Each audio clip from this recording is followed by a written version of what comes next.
पढ़हि वेद मुनि मंगल बानी, गगन सुमन झरी आवो सरु जानी, बरु बिलो की दंपति अनुरागे, पाए पुनीत पखारन लागे, पाए पुनीत पखारन लागे। भगवान श्री सीताराम जी सरकार का विवाह होता है। देखो याद रखना मेरे पागलो, विवाह में बाह पीछे लगा है। जैसे कहो विवाह, तो विवाह में बाह पीछे है, मतलब सीधा सा है। दोनों का रिश्ता बढ़िया अद्भुत हो, दोनों बढ़िया जुड़ जाएं तो जिंदगी भर पूरा समाज बाह बाह करता है। और विवाह काम सुख हेतु नहीं है, विवाह तो राम सुख हेतु है। विवाह भोग के लिए नहीं है, पति पत्नी का रिश्ता तो योग के लिए है।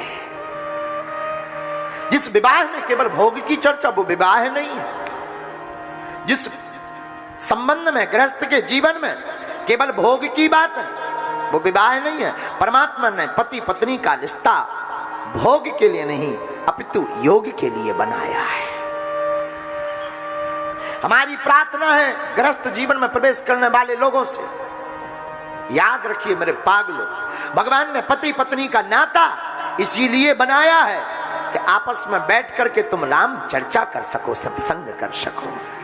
एक घड़ी आदि घड़ी आदियों में पुनिया, तुलसी चर्चा राम की, हर कोटि अपराध। एक घड़ी आदि घड़ी भी राम चर्चा करो। अब भाई कोई मिल नहीं रहा, राम कथा किसको सुनाए? तो चलो कोई दिक्कत नहीं, भगवान ने बढ़िया व्यवस्था कर दी। लो भैया शादी करो, विवाह करो, आपस में बैठकर सत्संग करो, भगवान की बात सुनो, कथा सुनो। लेकिन राम ही बचावे आजकल के विवाह से। राम चर्चा किसे पुसाद? सब अपने अपने में मस्त है, मकान ऐसा बन जाए, दुकान ऐसी हो जावे। और घरवाली भी कहती है अब इस बार हमको जो है तुमने साड़ी 2000 वाली लिवाई, अगली बार जो है 5000 वाली चाहिए। हाँ, बड़ा उल्टा जमाना। और धन्य है श्री सीताराम भगवान का विवाह महोत्सव। श्री सीताराम नाम भगवान श्री सीताराम जी सरकार का विवाह महोत्सव वहां मिथिला में होता है। और भगवान शंकर जी, ब्रह्मा जी, सब देवता भगवान के विवाह में पहुंचते हैं। राम जी के विवाह में शंकर जी जाने लगे, पार्वती जी बोली कहाँ? शंकर जी बोले शादी है भगवान की, देखेंगे। जा रहे जा रहे जा रहे। पार्वती जी बोली तुम मत जाओ। शंकर जी बोले क्यों? अरे बा, आप विवाह में जाओगे लफड़ा हो जाएगा, कहीं तुम्हारा तीसरा नेत्र खुल जाए, आगी और बलने लगे, सब भस्म हो जाए। शंकर जी बड़ी प्यारी बात बोलते। शंकर जी बोले हमारा तीसरा नेत्र राम को देखकर नहीं खुलता, काम को देखकर खुलता है? राम को देखकर के। तो किसी ने, पार्वती जी ने कहा कि उसमें कामदेव भी तो आएगा। और पार्वती जी बोली जिस घोड़े पर भगवान राम जी बैठेंगे वो कामदेव ही घोड़ा बनेगा, अश्व। फिर तो शंकर जी बोले तब भी कोई दिक्कत नहीं। बोले क्यों? बोले तीसरा नेत्र खुल जाएगा तो। शंकर जी कहते देवी हमारा तीसरा नेत्र अगर अग्नि बरसाता है तो जल भी बरसाता है, काम को देखकर ये अग्नि बरसाता है, पर राम काम के ऊपर राम को बैठा देखकर ये जल बरसाएगा। क्योंकि उस वक्त अग्नि नहीं बरस सकता। क्यों? क्योंकि उस काम के ऊपर राम बैठा होगा। और यही विवाह की पद्धति मानो शंकर जी समझाना चाहते कि जिसके विवाह में भोग के साथ राम को पाने का योग हो, संयोग हो, वही विवाह और गृहस्थ जीवन दुनिया का सर्वोत्तम जीवन है।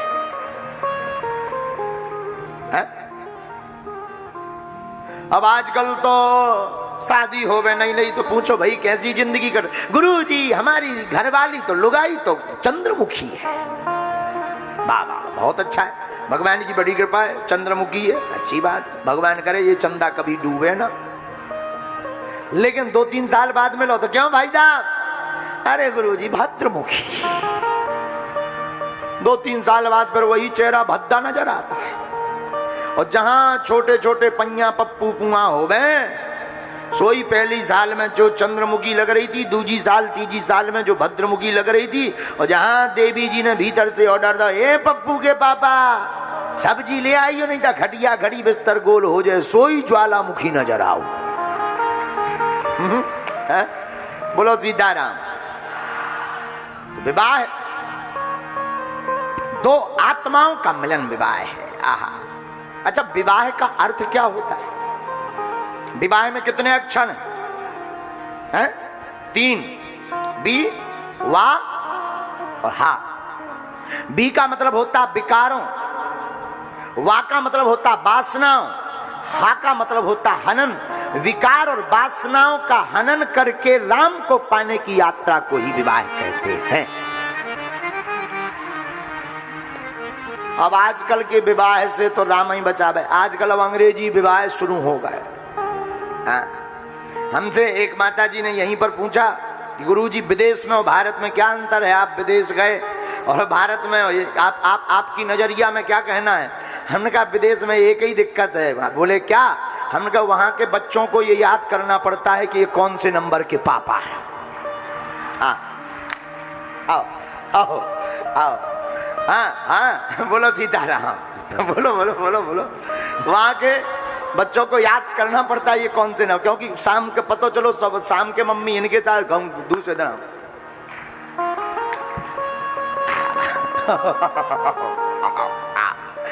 यहाँ नहीं। आओ, हम अभी गए थे तो हमने तो देखा एक देवी जी आई अर्जी लगाने, गुरु जी अर्जी। वो अंग्रेजी में बोली, हमें तो अंग्रेजी मूड पे होकर जात हम आए थे। उसने अंग्रेजी में कहा कुछ, तो जो ट्रांसलेटर बैठा था वो बोले कि कुछ ब्लेसिंग लेने आई। अब ब्लेसिंग तो हम पहचान गए, आशीर्वाद कहा। हमने कहा कि शादी के लिए आई है। जो बीच का जो ट्रांसलेटर था, हमने कहा कहो शादी के लिए? बोले शादी के लिए? बोले हाँ हाँ हाँ हाँ। तो वो बोली यस। फिर क्या? हमने बनाया पर्चा, हमारा दिमाग खराब। जो ट्रांसलेटर थे वो बोले हुआ क्या? हमने कहा लफड़ा ही लफड़ा।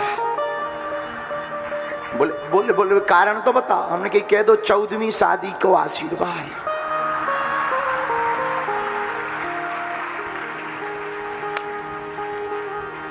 अब बताओ बताओ, राम ही बचा दे। मतलब ये तो हो गई पिज्जा बर्गर। हैं? सीताराम बोलो।